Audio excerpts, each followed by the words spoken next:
Chemistry में हमारे ना 3 रूल बड़े इंपॉर्टेंट है यहाँ पे, और आज हम सबसे पहला रूल करने जा रहे हैं और उसका नाम है Pauli's exclusion principal. Polish exclusion principal. देखिए होता क्या है ये, it states that no two electron in an atom can have the same values for all the 4 quantum numbers। देखिए अब हमने जो डेफिनेशन बोली है, हमने क्या बोला, it states that no two electron, कोई भी अगर कोई 2 इलेक्ट्रॉन हैं किसी एटम में, इन एन एटम, तो चारों क्वांटम नंबर के लिए उसकी वैल्यू सेम कभी नहीं होगी, कभी नहीं होगी। अब देखिए फॉर एग्जांपल, अगर हम इसको एग्जांपल से समझना चाहें तो अगर हम ये बोल देते हैं कि फॉर एन एग्जांपल फॉर के शेल है, तो एक इलेक्ट्रॉन के लिए n की वैल्यू 1 है, तो दूसरे के लिए भी n की वैल्यू क्या होगी, 1 होगी। और l की वैल्यू क्या हो गई, n-1 होती है तो 0, और इसके लिए भी क्या होगी 0। m की सभी को पता है -0 + 0, तो वैल्यू क्या हो गई 0, तो m के लिए वैल्यू क्या हो गई 0। लेकिन स्पिन क्वांटम नंबर जो होता है उसमें या तो होती है +½ और एक में +½ है तो दूसरे में क्या होगी -½ तो देखो हमने बोला no two electron in an atom can have same values for all the 4 quantum number. चारों क्वांटम नंबर के लिए अगर कोई 2 इलेक्ट्रॉन है एटम के अंदर तो उनकी वैल्यू सेम नहीं होगी। तो देखो प्रिंसिपल क्वांटम नंबर में सेम है, एजीम्यूथल में सेम है, मैग्नेटिक में सेम है, बट स्पिन क्वांटम नंबर में ये डिफरेंट हो गई, स्पिन क्वांटम नंबर में ये डिफरेंट हो गई। तो हमारा ये लॉ यहाँ से प्रूव हो गया कि अगर कोई 2 इलेक्ट्रॉन है एटम के अंदर तो चारों क्वांटम नंबर के लिए उनकी वैल्यू सेम नहीं होगी। तो यहाँ से जो हमें कंक्लूजन मिला, क्या यहाँ से हमने पाया, from the above we conclude that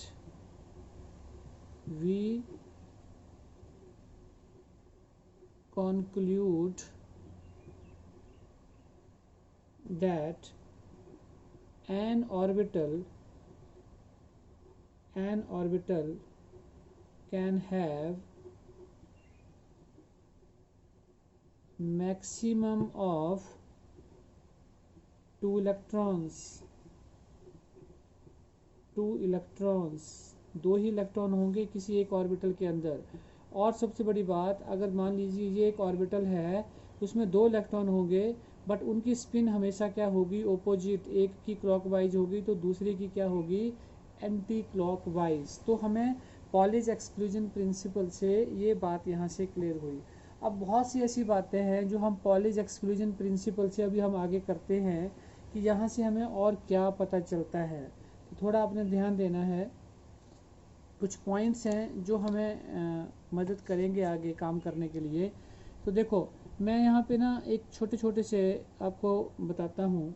जैसे मान के चलिए ऊपर की डिस्कशन से हमें क्या पता चला, जैसे मैं ऐसे बोल देता हूँ शॉर्ट में कि अगर हमारे पास है एस सब शेल, मैं लिख रहा हूँ यहाँ पे एस सब शेल, तो जो एस सब शेल होता है सभी जानते हैं उसमें कितने ऑर्बिटल होते हैं, 1 orbital.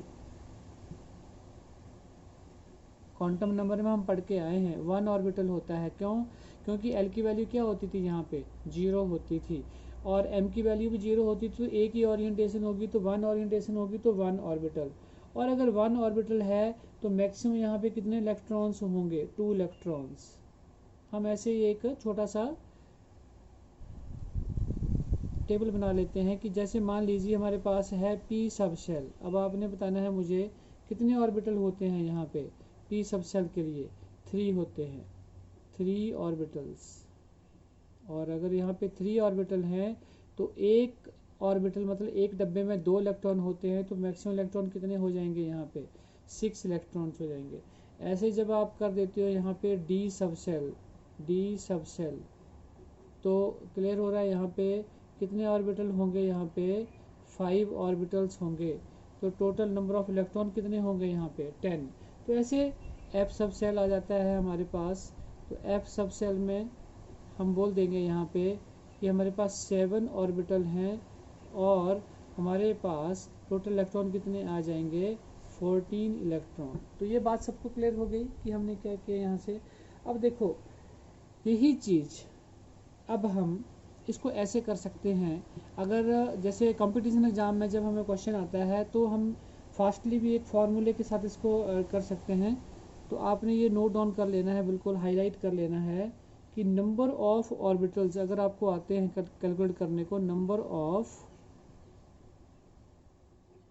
Orbitals in a sub shell, किसी भी सब शेल में अगर कैलकुलेट करने हैं तो आपने ये फार्मूला लगाना है 2l + 1। मैं अभी बताऊंगा आपको नीचे जाके क्वेश्चंस में, अभी करके देखते हैं इसको हम। और अगर आपको यहाँ से निकालने हैं number of electrons in a sub shell,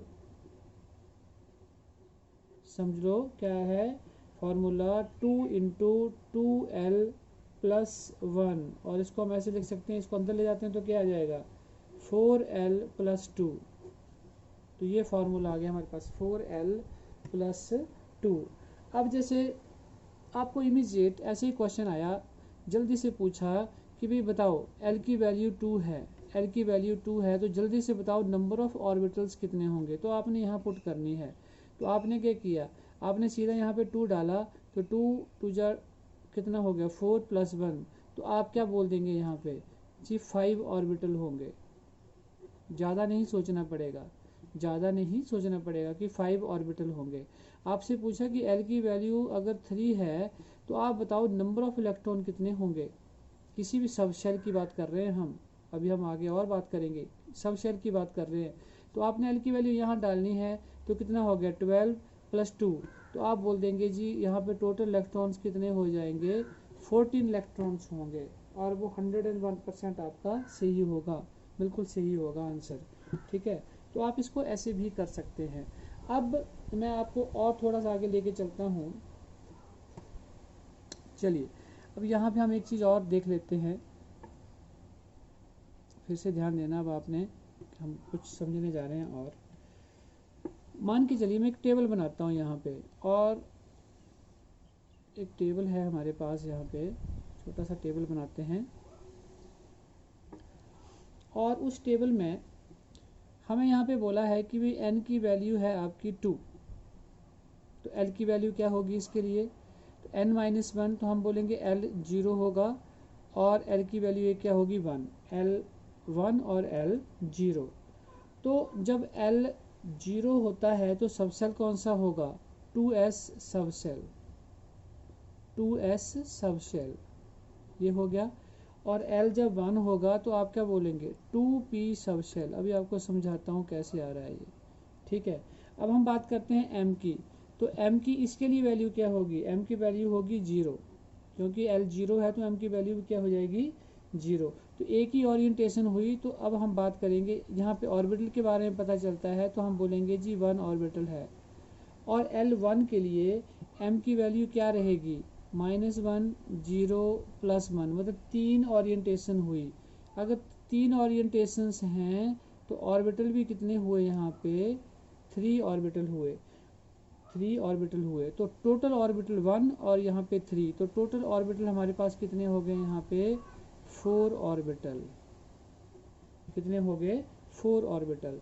अब हमने निकालने हैं यहाँ पे इलेक्ट्रॉन। देखो अगर m की वैल्यू 0 है और एक ही ऑर्बिटल है, तो जैसे हम बोल रहे थे कि एक डब्बे में 2 इलेक्ट्रॉन होते हैं, तो हमने यहाँ पे क्या लिख दिया 2 इलेक्ट्रॉन्स। और जब 3 ऑर्बिटल हैं तो 3 डब्बे हुए, तो 3 डब्बों में मतलब ये 3 डब्बे हुए, 3 ओरिएंटेशंस हुई। तो 2 होते हैं तो 3 में कितने हो गए 6 इलेक्ट्रॉन्स हो गए। तो यहाँ पे हमने लिख दिया 6 इलेक्ट्रॉन्स। तो टोटल नंबर ऑफ इलेक्ट्रॉन कितने हो गए यहाँ पे 8।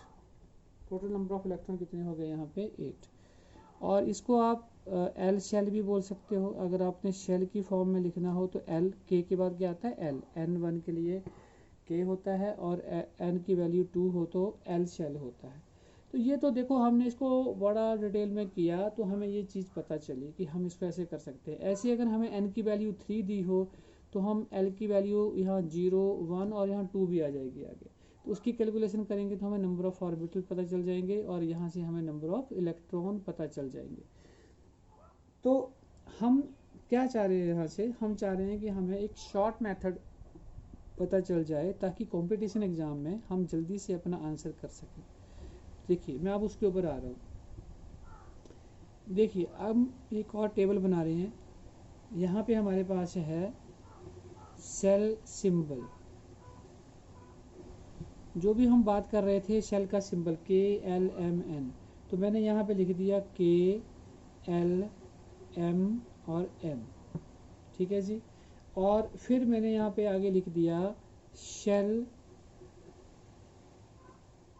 नंबर और वो N, स्मॉल n आ गया यहाँ पे क्योंकि हम उससे डिनोट करते थे। तो N1 2 3 4 सभी जानते हैं जब n की वैल्यू 1 होती है तो K शेल होता है, n की वैल्यू 2 होती है तो L होता है। तो ऐसे आपकी वैल्यू बढ़ती जाएगी। अब हम बात कर लेते हैं मेन चीज़ की कि नंबर ऑफ ऑर्बिटल्स।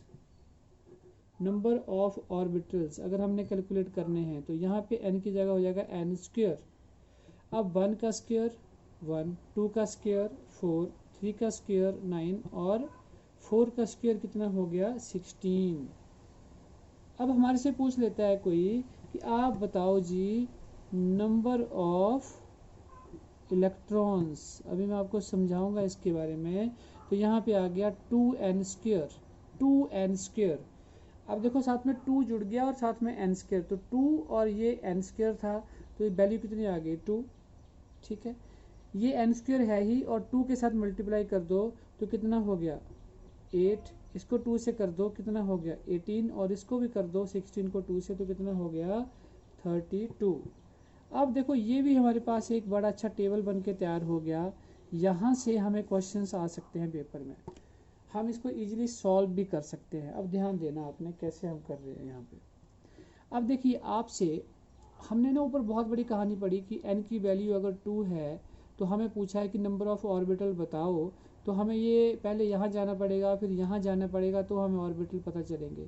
अब देखो n की वैल्यू क्या है यहाँ पे 2, n की वैल्यू क्या है यहाँ पे 2, तो यहाँ पे नंबर ऑफ ऑर्बिटल कितने होंगे 4।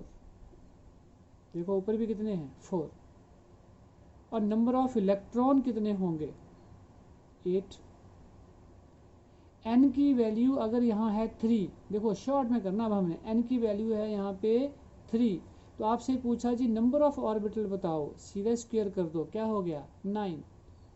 नंबर ऑफ इलेक्ट्रॉन पूछे हैं इंटू 2 कर दो 18, ठीक है ना। तो आपको फ्रैक्शन ऑफ सेकंड्स में आंसर आ रहे हैं, फ्रैक्शन ऑफ सेकंड्स में आंसर आ रहे हैं एकदम। हमें बोला है n की वैल्यू 4 है, यहाँ पे n की वैल्यू 4 है तो नंबर ऑफ ऑर्बिटल बता दो। तो बड़ा लंबा करना पड़ेगा 4 के साथ, तो देखो l की वैल्यू 1 लेनी पड़ेगी, फिर 0 1 2 3, फिर m की वैल्यू निकालनी पड़ेगी तो जाके हम बनेंगे। सीधे स्क्वायर करना है, 4 का स्क्वायर कितना होता है 16। नंबर ऑफ इलेक्ट्रॉन पूछे हैं तो इंटू 2 कर दो तो कितना हो गया 32। तो इस तरह से हम ये सारी चीज़ें कैलकुलेट कर सकते हैं। तो ये तो आपका था पॉलीज एक्सक्लूजन प्रिंसिपल। तो ये सारी चीज़ें आप यहाँ से निकाल सकते हो इमीडिएट। तो ये आपने ढंग से करना है क्योंकि एक्चुअल में जब हम अभी इलेक्ट्रॉनिक कॉन्फ़िगरेशन करेंगे जो केमिस्ट्री का मेन पार्ट है तो वहाँ पे ये पॉलीज एक्सक्लूजन प्रिंसिपल, फिर इसके बाद अभी हम अफवाउ प्रिंसिपल करेंगे एंड होन्स रूल करेंगे। ये तीनों ही प्रिंसिपल्स बहुत ज़्यादा इंपॉर्टेंट हैं जो यहाँ यूज होते हैं। तो ये जो मैंने आपको यहाँ पे स्टार लगाए हैं इसको आपने हाईलाइट कर लेना है सारी चीज़ों को और इसको अपने शॉर्ट नोट में ऐड कर लेना है। अब एक क्वेश्चन लेते हैं यहाँ पे, ध्यान देना आपने क्वेश्चन में बहुत इम्पोर्टेंट है। How many electrons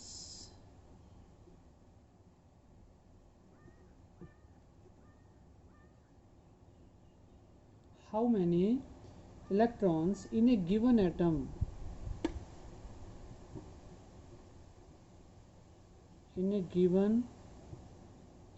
can have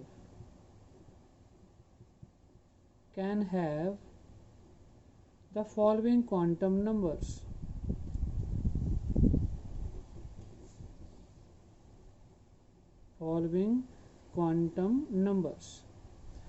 so 2-3 parts हैं हमारे पास. ए पार्ट हम ले रहे हैं. एन की वैल्यू हमें गिवन दी हुई है, कितनी है, 3 है, और एल की वैल्यू है 1. ठीक है जी. बी पार्ट है, इसमें हमारे पास एन की वैल्यू हमें दी हुई है 3, एल की वैल्यू दी हुई है 2, एम की वैल्यू दी हुई है हमें यहाँ पे 0. और सी पार्ट हमारे पास है, एन की वैल्यू है 3, एल की वैल्यू है हमारे पास 2, एम की वैल्यू है हमारे पास +2, और एस की वैल्यू है +½ और एक और पार्ट है डी में हमें सिंपल एन की वैल्यू दे रखी है 3. अब क्वेश्चन को फिर से एक बार देख लेते हैं, क्या बोला हमने इस क्वेश्चन में. हाउ मेनी इलेक्ट्रॉन्स निकालने हैं दोस्तों. In a given atom can have following quantum number. सबसे पहला क्वेश्चन लेते हैं. एन की वैल्यू 3 है, एल की वैल्यू 1 है, कितने होंगे. मैंने अभी आपको एक ट्रिक बताया था और एक शॉर्टकट तरीका बताया था कि नंबर ऑफ इलेक्ट्रॉन्स निकालने हों और एल की वैल्यू गिवन हो. नंबर ऑफ इलेक्ट्रॉन निकालने हो तो एल की वैल्यू गिवन हो. तो देखिए, नंबर ऑफ इलेक्ट्रॉन्स, एल की वैल्यू गिवन हो तो था 4l + 2. 4l + 2. एल की वैल्यू कितनी है यहाँ पे 1, तो यहाँ 1 डाल दी तो यहाँ पे क्या हो गया 4 + 2. तो आंसर इज 6 इलेक्ट्रॉन्स. सोचना नहीं पड़ता है, पर प्रैक्टिस चाहिए, ध्यान चाहिए कौन सा फार्मूला लगाना है. इधर हमने एन की वैल्यू 3 है, एल की वैल्यू 2 है, एम की वैल्यू 0 है. अब क्या करेंगे, number of how many electrons. अब देखो आपने जाना कहाँ पे है, यहाँ पे जाना पड़ेगा. एम की वैल्यू 0 है, एम की वैल्यू 0 है, इसका मीनिंग ये हुआ how many orientations are there. जब एक ही ओरिएंटेशन है तो क्या होगा यहाँ पे, ओनली 1 ऑर्बिटल, एक ही ऑर्बिटल होगा. और अगर एक ऑर्बिटल है तो आंसर क्या होगा फिर 2 इलेक्ट्रॉन्स, क्योंकि ऑर्बिटल ही एक है तो इलेक्ट्रॉन्स कितने हुए, 2 हुए. आंसर ये हुआ. जहाँ पे जाना पड़ेगा आपको. अब आ रहा है, हमें सभी वैल्यू दी हुई है एन, एल, एम और एस, लेकिन एस की जो वैल्यू है वो है 1 +½ तो इसका मतलब हो गया कि ये सिंगल इलेक्ट्रॉन की बात हो रही है. तो आंसर क्या होगा 1 electron. Points would be noted. यही पॉइंट हैं जो हमें समझने हैं. और इस बार हमें सिर्फ एन की वैल्यू दी हुई है, बाकी कुछ नहीं दिया हुआ है. तो बहुत इजी है. आपको वो फार्मूला मैंने बताया था कि अगर हमने नंबर ऑफ इलेक्ट्रॉन निकालने हों, देखिए नंबर ऑफ इलेक्ट्रॉन्स निकालने हों जब एन की वैल्यू गिवन हो तो होता है 2n².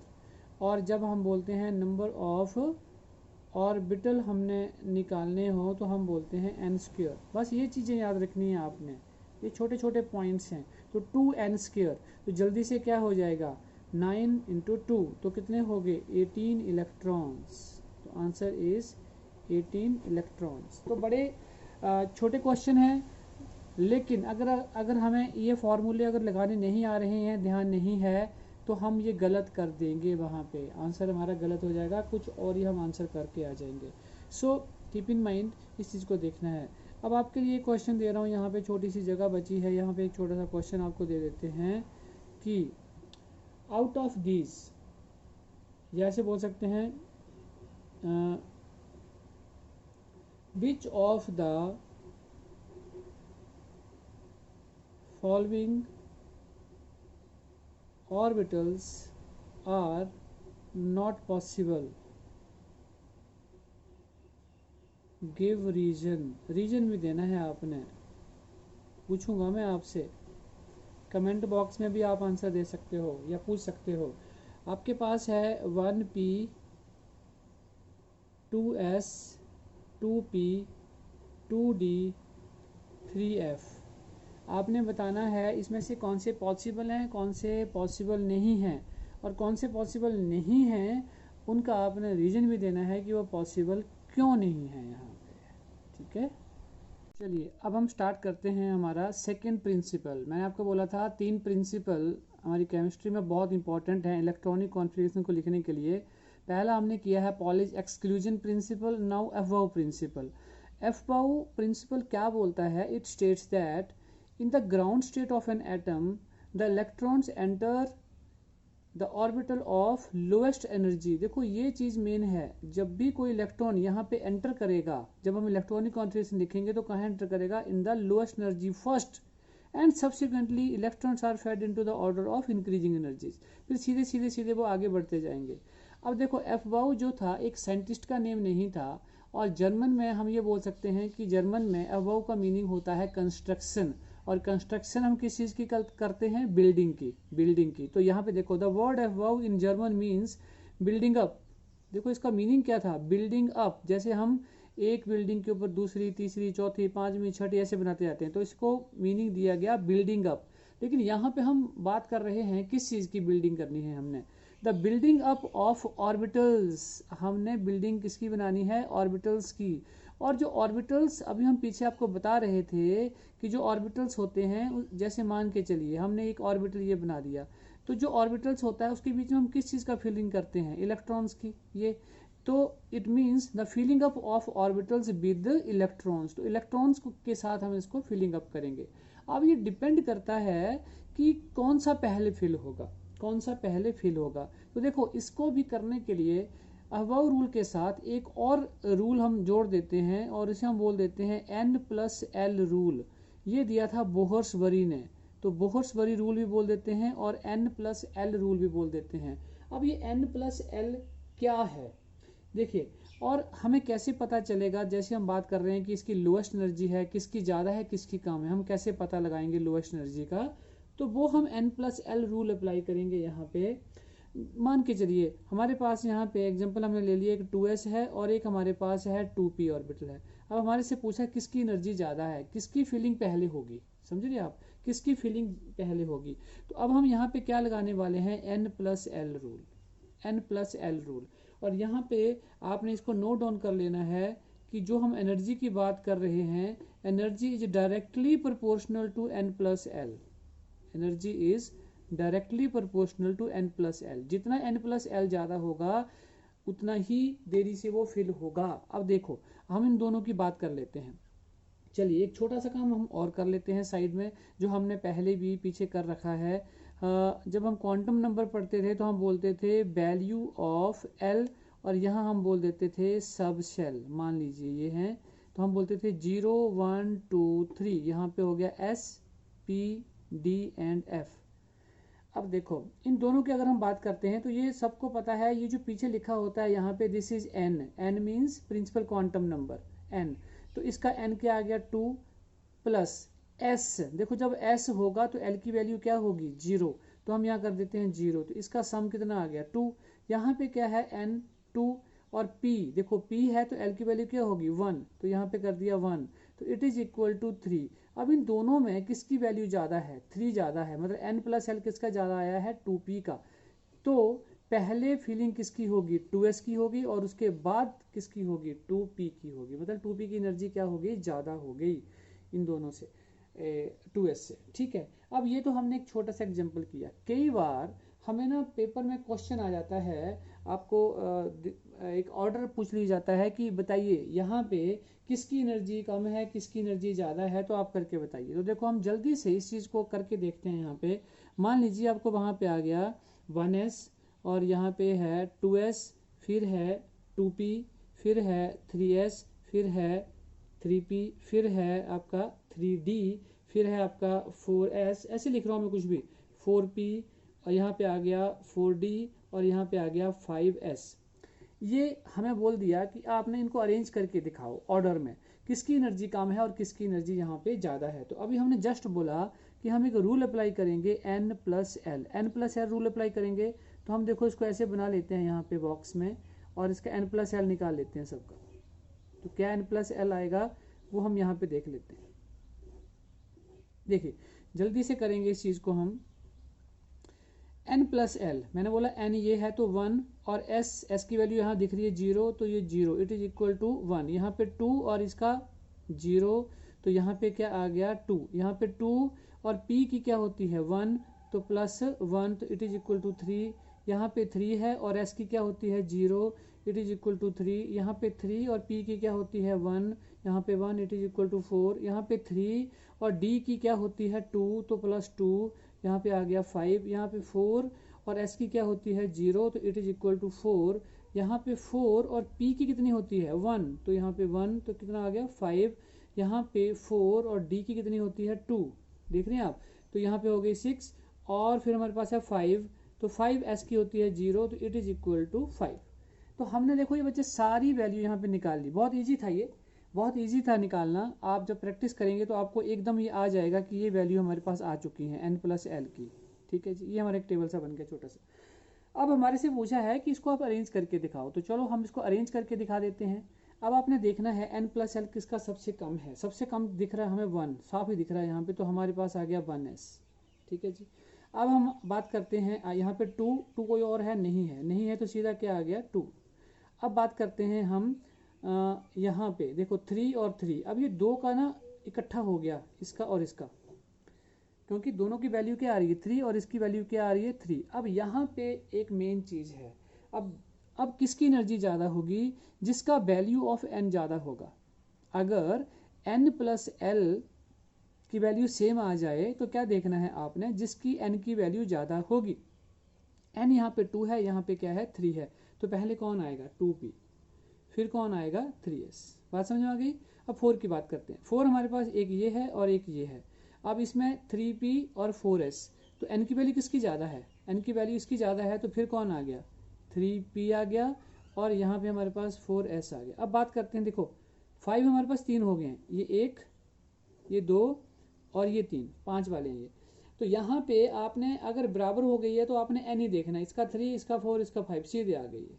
3d आ गया, फिर आपका 4p आ गया, फिर आपका 5s आ गया, 6 वाला एक ही है, तो यहाँ पे हमारे पास 4d आ गया। दिख रहा है आपको सबको, 4d आ गया, राइट। तो हमने अब ये ऑर्डर लिख दिया। अब ये कुछ भी पूछ सकता था आपसे, इन दो को पूछा होता, 3 को पूछा होता, इन दो को पूछा होता, किसी को पूछ लिया किसकी एनर्जी ज़्यादा होगी किसकी कम होगी। तो ईजी सा मेथड है। आपने कौन सा रूल लगा दिया यहाँ पे n प्लस एल, और हमने बोला है energy directly proportional to n plus L. और अगर n प्लस एल की वैल्यू सेम आ जाए, कुछ भी आ जाए, तो हम बोलेंगे n की वैल्यू जिसकी ज़्यादा होगी उसकी एनर्जी ज़्यादा होगी, उसकी एनर्जी ज़्यादा होगी। अब एक तो ये तरीका था ये निकालने के लिए कि हम इसको कैसे फिल करेंगे, और एक और बड़ा सिंपल सा हम तरीका बनाते हैं यहाँ पे। अब वो प्रिंसिपल जब हम लिखते हैं तो वो भी मैं आपको यहाँ पे बना के दिखाता हूँ, देखिए जरा।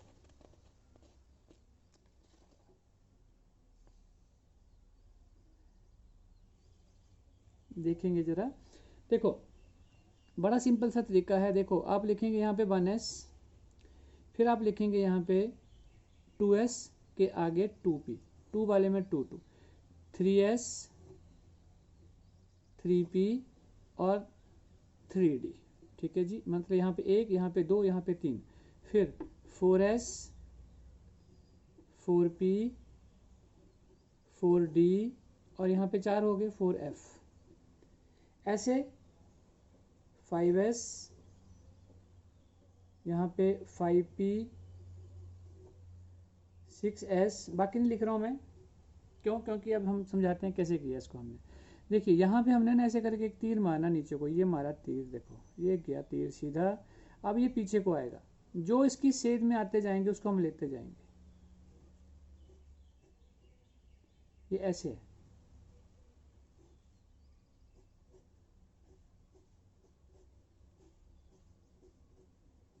ये समझ आ रही बात आपको। अब देखिए यहाँ पे हम यहाँ जाएंगे पहले, तो कौन आ रहा है 1s, फिर पीछे को हटेंगे, यहाँ से पीछे को हटे और वापस फिर आए यहाँ पे इसी रास्ते पे, तो क्या आया हमारे पास 2s, फिर हम पीछे को हटे तो क्या आया हमारे पास 2p, आगे जा रहे हैं तो क्या आ रहा है 3s, फिर पीछे, फिर हमारे पास देखो क्या आ रहा है 3p, 3p के बाद हमारे पास आ गया 4s, फिर 3d 4p 5s, ऐसे आप लिखते जाएंगे 4d 5p and 6s।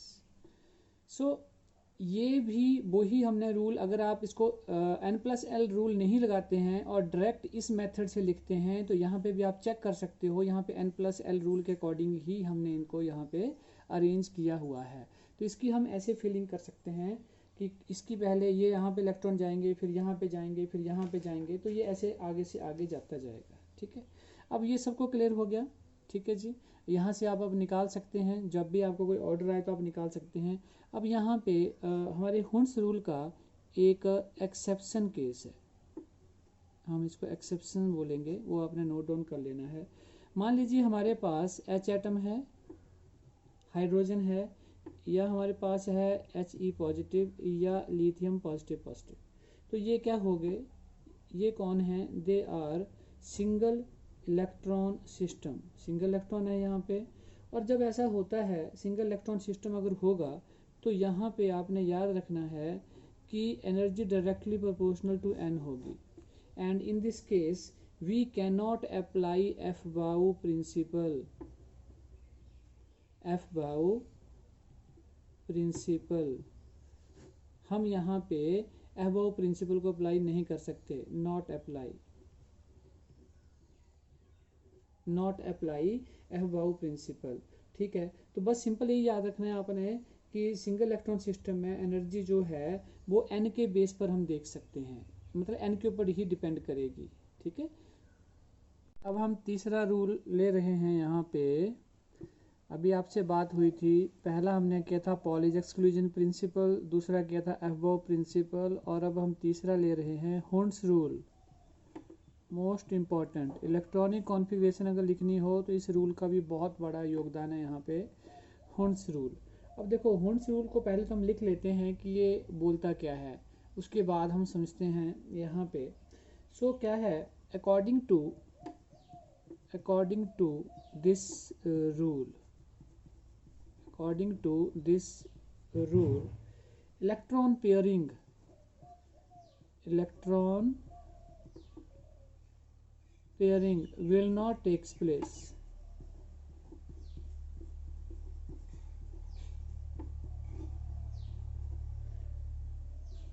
in orbitals of, ये वर्ड से अब मेन है यहाँ पे, ऑफ सेम एनर्जी, या फिर हम बोल सकते हैं सेम सब सेल। अभी समझेंगे इस डेफिनेशन को हम। until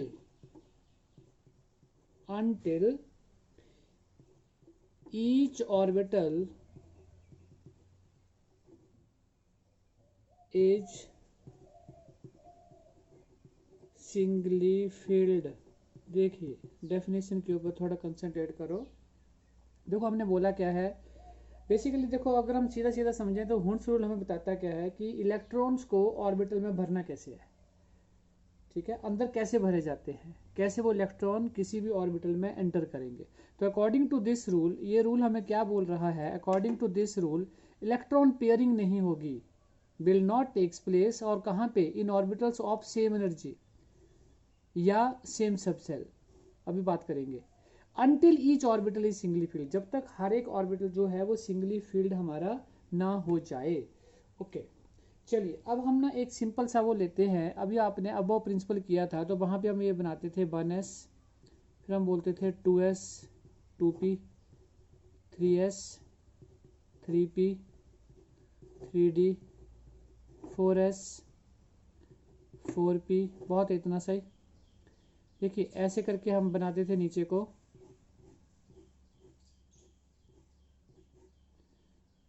देखो तो हमारे पास कैसे कैसे इसकी फीलिंग होती थी।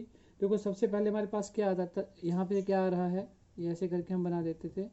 हमारे पास आ गया 1s, फिर हमारे पास क्या आ रहा है 2s, फिर क्या आ रहा है 2p, फिर क्या आ रहा है 3s, फिर क्या आ रहा है 3p, फिर क्या आ रहा है हमारे पास 4s। चलो इतने कर लेते हैं हम, इतना बहुत है। 4s तक हमने करके देख लिया। अभी अभी मेन चीज़ जो आपको समझनी है वो क्या है, देखिए 1s में एक ऑर्बिटल होता है, मतलब s में एक ऑर्बिटल होता है, और एक ऑर्बिटल में मैक्सिमम इलेक्ट्रॉन कितने होते हैं, 2, मतलब एक डब्बे में 2 इलेक्ट्रॉन होते हैं। तो हम ये बोल देंगे कि s वाले जो भी है वहाँ पे इलेक्ट्रॉन कितने होंगे, 2, मैक्सिमम 2, मैक्सिमम 2। बात समझ रहे हैं आप। जब p ऑर्बिटल आता है हमारे पास, तो आपने क्वांटम नंबर में किया था, तो वहाँ पे हमारे पास कितने ऑर्बिटल आते थे, 3 ऑर्बिटल्स, और हर में 2 2 होते हैं, तो टोटल कितने हो गए, 6। तो जहाँ p दिख रहा है वहाँ पे आप कर देंगे 6। ऐसे s में यहाँ पे ये है। अगर मान लो s के बाद हमने d भी लेना हो तो 3d आ गया। तो d में अगर आप देखते हो तो कितने ऑर्बिटल होते थे हमारे पास, 5। तो 5 हैं तो 10 हो गए, तो यहाँ पे 3d 10। बात समझ में आ रही है। मैंने एक आपको सिस्टम बता दिया कि s में मैक्सिमम 2 होंगे, p में 6 होंगे, d में हमारे 10 होंगे, और ऐसे f में हमारे 14 होते हैं। ठीक है, तो हमने एक तरीका सीख लिया कि इसको हम कैसे भरते हैं, इलेक्ट्रॉन जो है वो ऑर्बिटल के अंदर कैसे भरे जाते हैं। अब हम इसको एग्जांपल के साथ लेते हैं। एग्जांपल के तौर पर हम यहाँ बोल देते हैं कि हमारे पास है हाइड्रोजन, एटॉमिक नंबर है 1। तो यहाँ पे देखिए 1 है, तो हम क्या लेंगे, यहाँ पे पहला इलेक्ट्रॉन कहाँ जा रहा है, 1s में जा रहा है, और 2 होते हैं मैक्सिमम, लेकिन एक इलेक्ट्रॉन की बात हो रही है तो क्या हो जाएगा, 1s1, एक इलेक्ट्रॉन है। और अगर इसको ऑर्बिटल में हमने दिखाना हो तो हम ऐसे दिखा सकते हैं। ऐसे अगर हमारे पास आ गया हीलियम, एटॉमिक नंबर कितना होता है, 2 है, तो फिर से देखो हम बोलेंगे 1s आ गया, मैक्सिमम 2 होते हैं तो ये पूरे हो गए। और अगर इसको हमने ऐसे दिखाना हो यहाँ पे तो ये ऐसे आगे, एक क्लॉकवाइज एक एंटी क्लॉकवाइज। ठीक है जी। अब हम आगे चलते हैं। जैसे हमारे पास होता था लिथियम, तो जेड क्या होता है यहाँ पे, 3। अब ध्यान देना, 1s, फिर क्या आ रहा है, 2s, तो s में 2 और 2 में 1, तो 3 पूरे हो गए। तो इसको कैसे लिखेंगे हम, देखो यहीं बना देता हूँ, यहाँ पे 2 और यहाँ पे 1। क्लियर हो रहा है आपको। अब आगे बढ़ते हैं हम, मैं सीधा ही कार्बन ले रहा हूँ अभी, कार्बन, और एटॉमिक नंबर कितना है यहाँ पे, 6 है। एटॉमिक नंबर कितना है यहाँ पे, 6 है। तो देखो अब हम ले लेते हैं यहाँ पे 1s2 2s2, 1s2 2s2। अब हम हुंस रूल की तरफ को बढ़ रहे हैं। अब ध्यान देना, और अगर हम p की बात करते हैं तो यहाँ पे 6 होते हैं, लेकिन हमें चाहिए कितने हैं, 2, तो हम क्या कर देंगे, 2p2। अब ये तो आप करके आए पीछे, 1s2, 2 इसमें है, 2s2, p में अब हम बोल रहे हैं 3 ऑर्बिटल हैं हमारे पास। तो अब हम बात करेंगे कि 2 हैं तो हम इनको कैसे भरें। देखो मैं एक साइड में यहाँ पे भरने की कोशिश करता हूँ। बहुत सारे तरीके हो सकते हैं हमारे पास, या तो ऐसे आएंगे 2 आगे, या फिर ऐसे ऐसे आएंगे, समझ आ रही बात आपको, या फिर ऐसे और ऐसे आएंगे, और या फिर ऐसे और ऐसे आएंगे। अब कौन सा सही है। अब चलते हैं हम अपनी डेफिनेशन की तरफ को। हम डेफिनेशन में क्या बोल रहे थे, इलेक्ट्रॉन पेयरिंग, इलेक्ट्रॉन की पेयरिंग नहीं होगी, will not take place in the orbital of same energy, in the orbital of same energy या same subshell until each orbital is singly filled. देखो 3 ऑर्बिटल हैं यहाँ पे, तो इलेक्ट्रॉन पेयरिंग नहीं होगी। देखो यहाँ क्या हो रही है, पेयरिंग, ये गलत है। यहाँ पे भी हमने दोनों ही ऊपर को कर दिए हैं, क्लॉकवाइज एंटी क्लॉक, ये भी गलत है। यहाँ पे हमने एक यहाँ लिया और एक यहाँ लिया, ये भी ऑलमोस्ट गलत है। लेकिन ये एक ऐसा है जिसमें इलेक्ट्रॉन पेयरिंग नहीं हो रही है और दोनों अपनी अपनी जगह पे यहाँ पे आए हैं। तो इलेक्ट्रॉन पेयरिंग नहीं होगी, कब तक नहीं होगी, until each orbital is singly field, जब तक हर एक ऑर्बिटल सिंगली फिल्ड ना हो जाए, एक यहाँ एक यहाँ। अब अगर हम यहाँ पे, मैं मान लेता हूँ हमारे पास नाइट्रोजन हमने ले लिया और जेड कितना होता है 7, तो क्या बोलेंगे 1s2 2s2, एक और बढ़ गया तो 2p3 हो गया हमारे पास। 2p3 हो गया, तो मैं यहाँ पे, अब पिछले वाला तो सेम ही है, तो 1 2 और अब ये तीसरा आया, मतलब इलेक्ट्रॉन पेयरिंग नहीं हो रही है। कब तक नहीं होगी? Until each orbital is singly filled, जब तक कि सिंगली फील्ड ना हो जाए तब तक पेयरिंग नहीं होगी। अब पेयरिंग कब होगी, अब ये जान लेते हैं। ऑक्सीजन ले लेते हैं हम यहाँ पे, और ऑक्सीजन का जो एटॉमिक नंबर है वो कितना होता है? 8। तो ये हो गया 1s2 2s2 और 2p क्या हो गया अभी यहाँ पे? 4। तो देखो ये मैं बात कर रहा हूँ अब p, ये 3 देखिए 1 2 3 and this is 4। Electron pairing नहीं होगी जब तक ये सिंगली फील्ड ना हो जाए। एक इसको दिया, फिर इसको दिया, फिर इसको दिया, फिर इसको दिया, तो इलेक्ट्रॉन पेयरिंग अब हुई। ठीक है, तो हम ऐसे लिख सकते हैं। अगर हम आगे जाते हैं 9 हो जाता है तो इसकी हो जाएगी इलेक्ट्रॉन पेयरिंग, 10 हो जाता है तो इसकी हो जाएगी, है ना। तो this is the Hund's rule कि electron pairing will not takes place in orbital of same energy या same shell until each orbital is singly filled।